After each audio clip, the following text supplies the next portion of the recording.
రత్నం మీరు నామాత్మక నీకోసం మీ బలమైన సాధనంగా మీరు వాడుకుంటారు.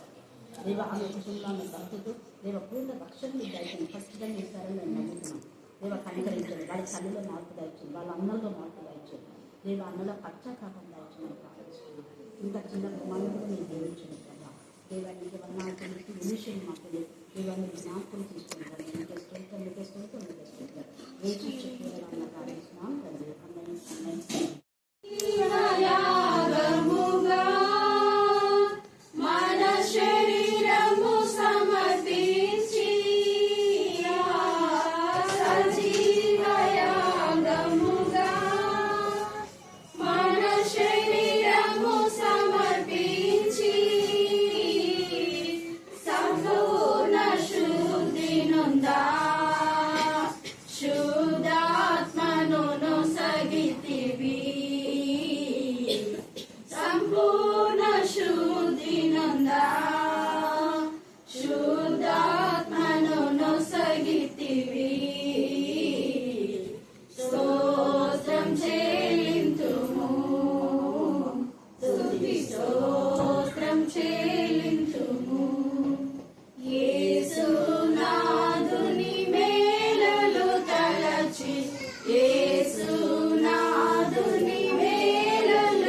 ఆయన సంతోషించడు, నరుల కాలు సత్తువ ఎందు ఆయన ఆనందించడు. తన ఎందుకు భయభక్తులు గలవారి ఎందు, తన కృప కొరకు కనిపెట్టు వారి ఎందు యెహోవా ఆనందించువాడే ఉన్నాడు. యెరూషలేమా యెహోవాను కొనియాడుము, సియోను నీ దేవుని కొనియాడుము. ఆయన నీ కుటుంబంలో గడియలు బలపరిచి ఉన్నాడు, నీ మధ్యను నీ పిల్లలను ఆశీర్వదించి ఉన్నాడు. మీ సరిహద్దులలో సమాధానం కలుగచేవాడు ఆయనే, మంచి గోధుమలతో ఆయనను తృప్తిపరచువాడు ఆయనే, భూమికి ఆజ్ఞ ఇచ్చువాడు ఆయనే. ఆయన వాక్యము బహు వేగముగా పరిగెత్తును. సత్యం పురుషును ఆకాశంలో నుండి నీటి పారబోచును. యెహోవా ఉత్తమమైన దాన్ని అనుగ్రహించును, మన భూమి దాని ఫలం ఇచ్చును. నీతి ఆయన ముందు నడుచును, ఆయన అడుగుజాడలు అంటే మనం ఏ విధానంలో దేవుని సన్నిధికి వచ్చామో ఆయన అడుగుజాడలు మర్చిపోదు. తర్వాత భూమిలో నుండి సత్యము మొలుచునంటే భూమి అంటే భూమిలో నుంచి మనం పుట్టినాం. మన హృదయంలో వాక్యము ఎప్పుడు సత్యం, మన మాట ఎప్పుడు సత్యంలోనే ఉండాలి. తర్వాత కృపా సత్యంలో కలుసుకుందంటే రత్న ఈరోజు సజీవంగా ఉంది అంటే వాక్యము దేవునికి కృపా సత్యంలో కలుసుకుని ఉన్నాయి. నీతి సమాధానములు ఒకదానికి ఒకటి గుర్తు పెట్టుకున్నాయి.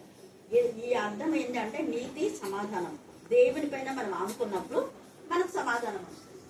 దేవుని పైన ఆధారపడకుండా దేవుని వాక్యం పైన ఆధారపడకుండా మనం ఉంటే ఇంకా సమాధానం ఉండదు. సమాధానం మనకు కావాలంటే ఈ వాక్యం అనే నీతితో మనం కలిసి దేవుని మహింపరిచినప్పుడు, దేవుని కృపతో మనకు చేసిన మేళను మర్చిపోకుండా కృతజ్ఞత కలిగి ఉన్నప్పుడు అనేక మేలు ఉపకారములు ఆయన కలుగజేసేవాడు అనమాట. అందుకని ఇప్పుడు కీర్తన 147లో మనం చదివిన విధానంలో ఆయన ఎంత చక్కగా పరిశుద్ధాత్మ దేవుడు ఈ కుటుంబానికి ఒప్పించిన వాగ్దానం. అందుకనే మరి విక్టోరియాకి ఉద్యోగం వచ్చింది, మీకు రాడా విక్టోరియాకి? మీ ఆయన కూడా టికెట్ చేసినారు, వచ్చిందా ఉద్యోగం? రాలేదా? ఎందుకు అది మనం ప్రశ్న తీసుకోవాలి. ఇక్కడ ఏమంటే తన ఎందు భయభక్తి కలవాడు ఎందు, తన కృప కొరకు కొనిపెట్టు వారి ఎందుకు యెహోవా ఆనందించు వాడే ఉన్నాడు. తన కృప పైన ఎవరైతే ఉంటారో వాళ్లకు దేవుని కృప చొప్పున వీళ్ళు మళ్ళీ చిన్నప్పటి నుంచి పెరిగిన ఇది అంత మాత్రమే కాకుండా అది వాగ్దానం. ఈ సంవత్సరం మా విద్యార్థులకు 7 మందికి వచ్చింది, 7 మందికి. ఎందుకు అంటే అదొక వాగ్దానం అనమాట. సియోను నీ దేవుని కొనియాడు, ఆయన నీ గుమ్మంలో బలపరిచి ఉన్నాడు అని. ఒకప్పుడు ఈమె రాత్రి 12 గంటలప్పుడు కొన్ని సంవత్సరాల క్రితం మీ అమ్మ నాన్న వచ్చినారు. బతుకుందా? మర్చిపోయినావు ఉందా? మంచిది ఏమక్క అంటే నా నిద్ర పట్టకుంది, నువ్వు మా ఇంటికి వచ్చినావు, నా ఇంటికి వచ్చి పెద్ద కుండ సలసల కాకుంటే దాంట్లో నేను చేయబెట్టి ఇలా తిప్పేసారు, ఇది కుండంతా పొంగి పొర్లిందన్న. అప్పటి నుంచి మాకు ఏ కొరత లేకుండా ఉంది అని. మరి ఇప్పుడు ఏమైంది? అందుకే దేవుడు అన్నాడు, దేవుని కృప కొరకు కనిపెట్టే బలపరుస్తాడు దేవుడు. యెరూషలేమ యెహోవాను కొనియాడము, సీయోను నీ దేవుని కొనియాడు. ఆయన నీ గుమ్మంలో బలపరుచున్నాడు, నీ మధ్య నీ పిల్లలను ఆశీర్వదించున్నాడు. మరి మన పిల్లలు ఆశీర్వాదకరంగా ఉండాలి అంటే, నీ పిల్లలంటే ఎవరి పిల్లలు? తల్లి దేవుల్లో ఉంటే ఈ ఆశీర్వాదం, తల్లి దేవునిలో లేకపోతే ఈ ఆశీర్వాదాలు రావు. చెప్పినానా నీకు? మీ అమ్మ రాలేదు కానీ అక్కడ అందరూ తల్లులు లేదు. అందుకని ఇప్పుడు తల్లులు అంతా వస్తున్నారు. చాలా మంది తల్లులు పిల్లలు కుటుంబాలతో వస్తున్నారు. కర్ణాటకంలోకి అవునా కదా? అర్థం చూస్తున్నావా? అది పోయినసారి సలూన్కి దేవుని వచ్చేదే, వాళ్ళమ్మ వచ్చి మళ్ళీ రాలే. సరే వాళ్ళమ్మ చెప్పినా నేను, నీ అమ్మ రావడం లేదు చూడు. చావు బతుకుల మధ్య దెబ్బలో ఉంటే దేవుడు ఎంత గొప్ప కృపను దయచేస్తున్నా కూడా కొన్ని రోజులు వచ్చి మళ్ళీ రాలేదు. ఎందుకు రాలేదో నాకు తెలీదు, కానీ నీకు ఉద్యోగం వచ్చినా రాకపోయినా నేను బాధ్యురాలను చూడతాను. చదువు అందే. ఎందుకు చెప్తున్నా అంటే, దేవుడు చేసిన మేలను మనం ఏది మర్చిపోదు. తల్లులు దేవుని ఆత్మీయంగా దేవుని సన్నిధిలో ఉంటే పిల్లలకి ఆశీర్వాదం. అందుకే నీ సరిహద్దులో సమాధానమైన కలుగు చేస్తాడు. ఎప్పుడు అంటే, నీ మధ్య నీ పిల్లలు అంటే నీ తల్లి దేవునిలో ఉన్నప్పుడు పిల్లల్ని ఆశీర్వదిస్తాడు. మంచి గోధుమలతో నిన్ను ఆయన ఏం చేస్తాడు? తృప్తిపరచువాడు. ఆయన భూమికి ఆజ్ఞ ఇచ్చేవాడు అనే మాట అర్థం ఏంటంటే, భూమిలో అపవాది చాలా క్రియలు ఉన్నాయి. అపవాది క్రియల నైపరచుటకే తండ్రి అయిన దేవుడు వచ్చాడు. అంటే భూమి మీద అధికారంగా ఉన్న అపవాదిని గద్దిస్తాడు దేవుడు, దానికి ఆజ్ఞాపిస్తాడు. దుష్ట శక్తులు లయమం కాక దేవుడి గొంగళ పురుగులకు ఆజ్ఞాపిస్తే గొంగళ పురుగులు అన్నీ వచ్చి మన కష్టార్జితంతా ఏం చేస్తాయి? తినేస్తాయి, పంటను తినేస్తాయి. మళ్ళీ అదే గొంగళ పురుగులు మనం పశ్చాత్తాపడి దేవుడి దగ్గరికి వెళ్తే గొంగళ పురుగులు తినివేసిన పంట నీకు మరలో ఇస్తాను. అంటే మరలా మొదటి ఆశీర్వాదం, మొదటి ఆనందం, మొదటి సంతోషం దేవుడు మనకిస్తాడు. అది మనం గుర్తుపెట్టుకోవాలి. గోరే వచ్చు వంటి హిమం కురిపించేవాడు ఆయనే, బూడిద వంటి మంచు కొనము చల్లువాడు ఆయనే, ముక్క ముక్కలుగా వడగండ్లు విసిరివాడు ఆయనే. కాబట్టి అన్ని దేవుడే కావాలి. దేవుడు అంటే వాక్యం. మనం ఏ వాక్యంతో రక్షణ పొందామో ఆ రక్షణ ఆనందాన్ని మనం పోగొట్టుకోకుండా చివరి దాకా దేవుళ్ళు అంటే మన మధ్యలో మన పిల్లలు ఆశీర్వాదకరంగా ఉంటారు. కాబట్టి మరి రత్న నిజంగా నేను తన కొడుకున్నాడు, కొడుకు కంటే కూడా ఈ పిల్లలు దేవుడికి అవకాశం, ఎందుకంటే ఎక్కువగా ఆత్మీయంగా ఉంది కదా, దేవుడికి మహిమకరంగా వాడుకున్నాడు. Amen amen. బట్టి మా నాయన ప్రశస్తమైన నీ సన్నిధానంలో వధించబడిన కొలకల రక్తాన్ని బట్టి మేము స్థుతిస్తున్నాం. ఒకప్పుడు నా ప్రభ నా తల్లి ఎంతో భయంకరంగా ఉన్నటువంటి జీవితాలను మీరు కట్టారు. అది కృతజ్ఞత కలిగి ఉండడానికి మరి విక్టోరియకు ముఖ్యంగా జ్ఞానం, వివేకం దయచి ఎంతమంది దేవా నా ప్రభ వారు చేసిన మేళను బట్టి కరుణాపీఠంలో నేను మహిమపరుస్తున్నారు. దేవా ఆమెకు ఉద్యోగం ఇచ్చినారని కూడా నా ప్రభ నా తల్లి విశ్వాసఘాతకురాలు కాకుండా జ్ఞానం కలగచ్చు. అయితే మీరు రత్నకు నా ప్రభ మరలా మీరు మాట్లాడినారు రత్నతో. దేవా మీరు మాట్లాడకపోతే, మీ ఆత్మ ప్రేరేపణ లేకపోతే ఆమె తిరిగి రాలేదు ప్రభ. మీకే స్తోత్రం. పేతుని ఎలాగ వాడుకున్నారో రత్నం మీరు అలాగే వాడుకుంటారో మేము నమ్ముతున్నాం. దేవా వారి ఇంటి వారందరినీ ధైర్యపరచడానికి మీకు ప్రయత్నం. దేవా పేతుతో మీరు ఈరోజు మాట్లాడినారు ప్రభా వాక్యం ద్వారా. నువ్వు బలపడిన తర్వాత నీ సహోదరుని బలపరచు అని. దేవా ఆమె భర్తను పడిపోయిన ఈ కుటుంబాన్ని మరలా రత్న లేవనెత్తడానికి మీ సాక్షిగా సాధనంగా మీరు వాడుకోండి. దేవా నా ప్రభా మరి ఎంతగానో నా తల్లి ఆ బిడ్డ తన ఇంటికి వచ్చినప్పుడు మీరందరూ ఆ బిడ్డకు సంతోషాన్ని సమాధానం చేకూర్చేవారుగా ఉండటానికి మీకు ప్రయత్నం. దేవ ఆడపిల్లలు ఎన్ని రోజులు ఉండరు కదా ఇంట్లో. దేవ ఆస్తిని మా తల్లి దేవ అనుభవించే కుమారులకు కోడళ్లకు బుద్ధి జ్ఞానం దయచేయండి. ఆడపిల్లలు ఉన్నన్ని రోజు వాళ్ళు సంతోష పెట్టడానికి మీకు ప్రయత్నం, వారికి సమృద్ధిని కలుగజేయడానికి మీకు ప్రయత్నం, వాళ్ళకు ఆస్తులు పంచిపెట్టారు కదా తండ్రి. కేవలం మా తల్లి దేవ తన సొంత వారితో ఆనందించాలని వచ్చినప్పుడు వారి బాధతో ఇక్కడి నుంచి వెళ్ళకూడదు ప్రభా.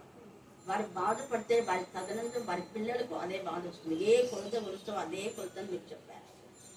అలా కాకుండా మీ ఇంట్లో నా ప్రభా మరి ఏజ్గానే ఎలిషా కానివ్వండి, అలాగే నా ప్రభా చులోచన మరి ఎలిషా భార్య రత్నను నా ప్రభా నా తల్లి మరి విక్టోరియన్ కానివ్వండి గౌరవించి నా ప్రభా వాళ్ళని సంతోషపెట్టి వాళ్ళని ఆనందింప చేయడానికి మొదటి ప్రేమ మీరు దయచేయండి. దుష్ట శక్తులు మీరు లయపరచండి. దేవ చులోచన ఎంతో ప్రేమించారు ప్రభా తెలుసు మాకు. మరి ఆమెకు మరలా ఆమెలో ఉన్న కఠిన హృదయాన్ని మీరు లయపరచమని ప్రార్థిస్తున్నాం. ఎందుకు మీకు కఠినం అంటున్నానంటే ఎంతగానో ప్రార్థనకు వచ్చేది రాకుండా మానుకుంది ప్రభా. ఆమె హృదయం కఠినమైంది కాబట్టి రాలేకపోతుంది. కానీ రావడానికి మీ శక్తిని దయచేయండి. తద్వారా పిల్లలకు ఆశీర్వాదం తండ్రి స్తోత్రం.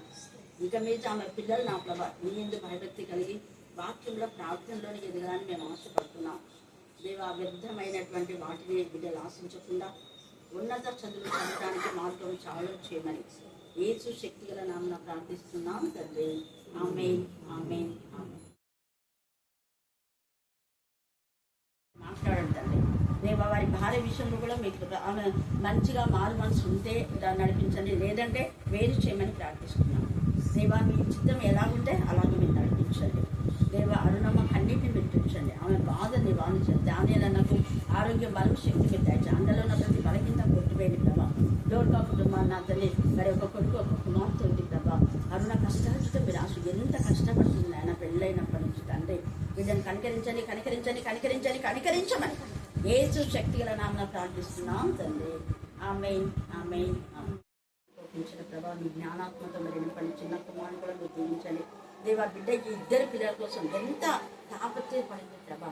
వాళ్ళు రక్షణ పొందాలని, ఈ రాజ్య వారసులు కావాలని, ఒక ఉద్యోగం చేయాలని దేవా మనకిచ్చిన ఆ తపన, ఆ భారాన్ని నా ప్రభ నా తల్లి బిడ్డను గుర్తించడానికి మీకు ఒక రాజ్యం ఈ కుమారులు కావాలని ఎంతగానో నా తల్లి మంచిగా చదివేటటువంటి మనీని నా తల్లి వివాహం చేసుకున్నారు. సురేష్ అన్న కూడా జ్ఞానం కలగొచ్చామని ప్రార్థిస్తున్నాం. స్తోత్రం దేవా. మీరు అద్భుత రీతిగా బిడ్డకు అన్యాయం చేయకుండా గవర్నమెంట్ జాబ్ ఇచ్చారు ప్రభా. ఈ ప్రణాళిక ముందే తెలిసిన ప్రభా. మీరు ఆమెను పోషణ ఆధారకుగా ఉన్నారు దేవా. ఆమె ప్రార్థన పడితే పిల్లలు ఇంతగా చదువుకోగలిగినారు. ఎంతమంది నా ప్రభా చదవకుండా రౌడీలాగా తయారవుతున్నారు, కానీ బిడ్డలకి మీరు చదివించారు. అందుకు స్తోత్రం. ఆ చదువు ఉపయోగపడడానికి మీకు ఫలించారు.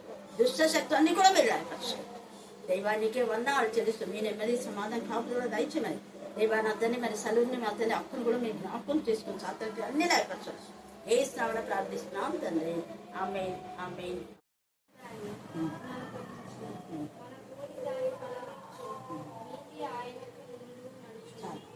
భూమి అంటే మీ కష్టార్జితం అందరూ దేవుడు దీవిస్తారు. జ్ఞానాలు ఒకటే కాదు, మీ చదువు చక్రి చెప్పిన వాక్యం ఈ కుటుంబంలో ప్రతిదీ అన్నమాట. దేవుడు ఆశీర్వాదం ఎప్పటికీ ఆశీర్వాదమే. కృపా సత్యంలో అంటే ఉచితమైన కృప చొప్పున దేవుడు ఇంతగా అన్ని కుటుంబాల్లో మీ నాన్నలు ఎన్నుకున్నాడు దేవుడు, మీ అన్నదమ్ములు అందరిలో. కాబట్టి అలాగనే పిల్లలందరినీ కూడా ఆశీర్వదిస్తున్నారు. ఎవరు చదువు మానేయకుండా లోపలికి వెళ్తున్నాను పరమేశ్వరం చదవలే అలా పిల్లలందరూ చదువుతున్నారు. కారణం దేవుని నుండి భయభక్తి గల పిల్లలకు. నువ్వు దేవుని నుండి భయభక్తి గల ఉంటే నీ పిల్లలు కూడా మంచిగా చదువుతారు. అది కాబట్టి ఇక్కడ వాక్యము మనతో మాట్లాడేది. కృప సత్యం. కృప అంటే దేవుని యొక్క ఉచితమైన కృప, సత్యం అంటే ఈ వాక్యం. ఈ వాక్యంలో మన పిల్లలు ఎదురు చేసినప్పుడు వాళ్ళకి మంచి జీవితం దేవుడు ఇస్తాడు. మన అలాగా రావచ్చు పిల్లలందరికీ కూడా దేవుడు మంచి జీవితం ఇచ్చి వారి యొక్క చదువును, వారి యొక్క కష్టంను దేవుడు దీవించిన కాక. ఆమేన్, ఆమేన్, ఆమేన్. మీకు ఎంతగా బంధాలు స్తోత్రించడం. ముఖ్యంగా వివాహం అయింది ముందు రాజు లక్ష్మి ఎంతగా కష్టపడుతున్నారో మీకు తెలుసు. ఒక్కరిని ఆశించిన జీవితం మీరు ఇచ్చారు, 10 మందికి ఇచ్చే జీవితం ఇచ్చారు కదా. అది పిల్లలకు కూడా మీరు ఇస్తున్నారు. చిన్నప్పుడు ఎలాగ రాజు నా ప్రభ 7వ తరగతిలో వాక్యం పాటలు ప్రార్థనలో ఉన్నాడో అలాగనే నా ప్రభ చక్రిని కూడా మీరు వాడుకుంటున్నారు. మరి ఆడపిల్లలు ఎవరు నా ప్రభ నా తల్లి వాక్యం చదివారు, కానీ దేవ నా తల్లి పాడుతుంది చిన్న పాప కూడా ఎంత సృష్టిస్తున్నారు. మరి చక్రి చక్కగా మా తల్లి వచ్చినని చెప్పి దాన్ని వివరించే జ్ఞానం ఆ కుమారునికి ఇచ్చారు. మీ వయసులో ఇంకా ఇంకా రానున్న జీవితంలో వాళ్ళ నాన్నకంటే ఎక్కువ వాక్యం ప్రకటించే పాత్రగా వాడుకోమని ఇస్తున్నామని ప్రార్థిస్తున్నాం తండ్రి. ఆమేన్, ఆమేన్. నాయన జీవము గల గొప్ప దేవ, నీకు స్తుతి స్తుతి స్తుతి స్తోత్రములు స్తోత్రములు స్తోత్రములు నాయన. నీ కృప చేత గడిచిన నేటి దినములంతా కూడా మమ్మల్ని అందరినీ కాపాడి రక్షించిన దేవా, నీకు స్తుతులు స్తోత్రములు స్తోత్రములు నాయన. ఈ యొక్క సన్నిధి రానములో నా తండ్రి కరుణాపీఠములో నాయన మీరు కరుణామయుడుగా ఉండి కరుణించి నాయన నేను ఒకప్పుడు బలహీనముగా ఉన్న నన్ను బలపరిచి సంపూర్ణమైన ఆరోగ్యమునిచ్చి మరలా నీ చిత్తంలో ఇక్కడ చేర్చినందుకు నీకు వేలాది వేల వందనములు నమస్కారములు నాయన. నా శిరస్సు వంచి నీ బంగారు పాదాలకు నమస్కారములు నాయన. జీవము గల గొప్ప దేవానికి వందనాలు స్తుతులు స్తోత్రములు స్తోత్రములు నాయన. ఇంతవరకు నా తండ్రి నీ దీనదాసురాల్ని నిలువబెట్టుకొని పరిశుద్ధాత్మ తండ్రి మాతో మాట్లాడిన ప్రతి మాట కూడా నైనా వాక్యము, నీ వాక్యమే బ్రతికిస్తుంది నాయనా. నీ వాక్యము బాధల్లో నెమ్మదిని కలగజేస్తుంది నా తండ్రి. నీ స్తుతులు స్తోత్రములు నాయన. మా త్రోవలకు నీ వాక్యము వెలుగై నడిపిస్తుంది నాయన. జీవము గల తండ్రి నీకు స్తుతులు స్తోత్రములు స్తోత్రములు నాయన. పరిశుద్ధుడానికి వందనాలు నమస్కారములు నాయన. గొప్ప దేవా స్తుతి నైనా, స్తుతి తండ్రి, స్తుతి నైనా. గొప్ప దేవ, ఇక్కడ ఉన్న ప్రతి బిడ్డ పైన మీ హస్తం ఉంచండి నాయన, మీ గాయపడిన హస్తం ఉంచండి నా తండ్రి. ఎవరైతే నా తండ్రి నమ్మి బాప్తిస్మము పొంది ప్రభు బల్లలో చేయి వేస్తారో వారే నాకు ఇష్టలన్నావు నైనా. నాకివ్వ మీకు మరి కలిసి ఉంటామన్నావు నైనా. నిత్య రాజ్యములో స్థానం ఉంటుందని సెలవిచ్చిన దేవానికి స్తుతులు స్తోత్రములు నైనా. నీ యందు ఉన్న వారి యందు మరి నా తండ్రి నేను మీతో ఉంటానన్న దేవానికి నమస్కారం.